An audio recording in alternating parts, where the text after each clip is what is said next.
our segment, quite frankly, which was this New York City subway trial. All right, and the why don't you get into a little bit here, Rich? The man who tried to blow up Wrigley Field. Yeah, he was discovered by an informant.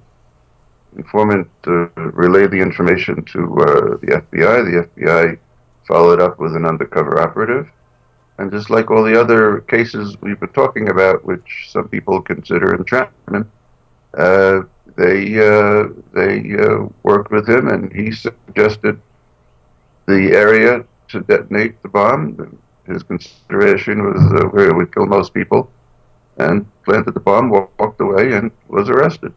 He could be facing 20 to 30 years. And what about Medvedev over in Bosnia? Yeah, there was an attack in October 2010, Hmm. and he wasn't the only one involved. I don't remember the others, but I know that he was the machine gunner and got off 100 rounds before he was hit by a sniper. And he's a Serbian Muslim who attacked the Bosnian U.S. embassy in Bosnia. And he was recently indicted by a federal grand jury in D.C., and I believe he's also indicted in Bosnia. Wow. So they got him in both countries. And what about the? We hear a lot about Al Qaeda in the Arabian Peninsula. That bomb maker resurfacing. What can you tell us about that? Well, he's a skilled bomb maker. He was the one who designed Abdul Muttalib's bomb, which luckily or thankfully didn't go off. I he also designed a similar sort of bomb that his own brother used on a suicide mission, which did go off. It wasn't. I don't think it was against the U.S. target at the time, but he sent his own brother. He was involved with several others, and for the last, ever since Awlaki was killed, the U.S. authorities were under the impression that he was killed as well, and Wow. he isn't. He's alive, and every reason to assume he'll go back into business. Yeah, no, I certainly hear you there.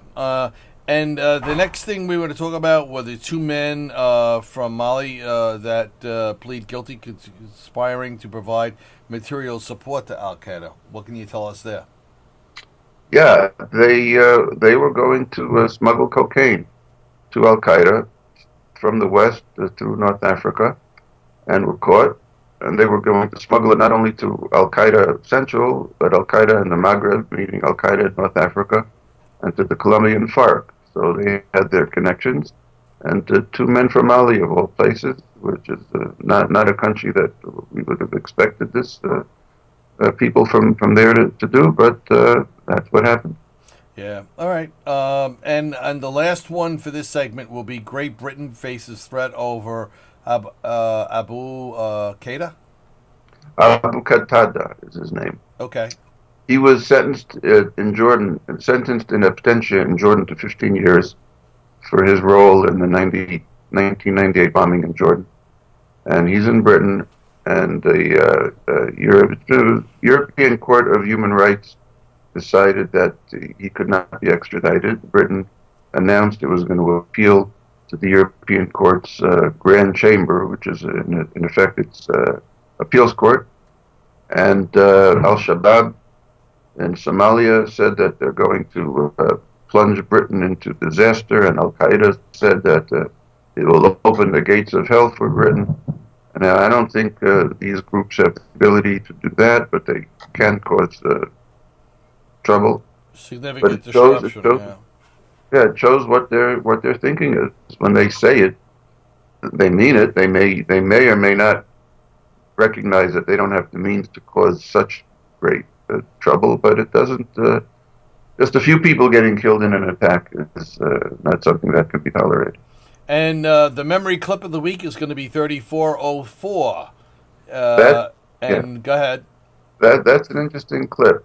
The host, a senior host on Al Jazeera, is interviewing a Lebanese journalist who is defending the Syrian regime, and you'll see how the Al Jazeera host is trying to put him on put him on the spot to admit that what Syria is doing is murder, and he won't do it. But it's an interesting exchange.